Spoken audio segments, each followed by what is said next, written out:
When we first got to UCF, we were really thinking about all of the things that were going on here, all of our faculty, our staff, our students. Even before we arrived, of course, recognized there was an emergency fund going on, so we thought that was a really good place to support all the people who needed some support at the time.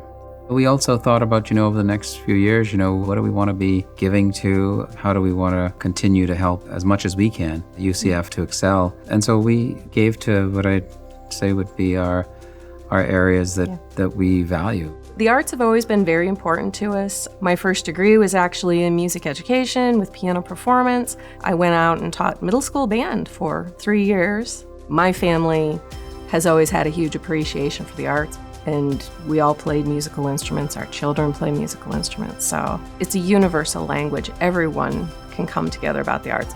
Melinda also got her second degree in computer science, and of course my degrees are all in engineering. Mm-hmm. We decided that we would start a couple endowments, one in the arts and humanities, and another one related to STEM, so that we could give people opportunities to continue to advance in those areas. The other thing that we really wanted to do was make sure we had an impact on students, so emphasizing scholarships for our students, thinking about how we can provide an opportunity for students to experience what we did, both being Pell eligible students and really knowing how hard it is to be able to afford to get an education.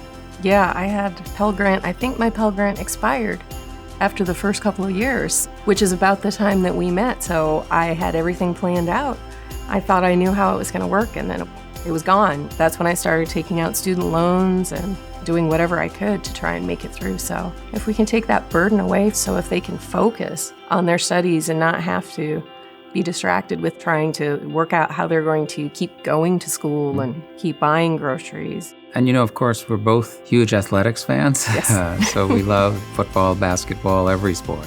One of the other areas that we wanted to support was support athletics. And we, of course, have a great athletic director and Danny White, and we have a lot of terrific coaches. And anything we can do, again, there to support what we're trying to do in athletics, we thought was important. We also understand the need for us to have some flexibility as a campus, and so having a portion of money just go to unrestricted funds that could help in any way that the university sees would be beneficial, that can move forward the mission of the university. It can fill the gaps that we don't even know exist yet. It can help out with unexpected things. Recognizing how much we benefited from being a part of higher education, all the way from the research that I did that was supported by sometimes philanthropic support, some of the activities. Certainly when I was in college, having some scholarships and understanding at the time, maybe getting a $500 scholarship and what a difference that made to me. Individually. If we could do anything like that, it's just a small way that we could pay back to future generations what was given to us by people who were generous. Absolutely.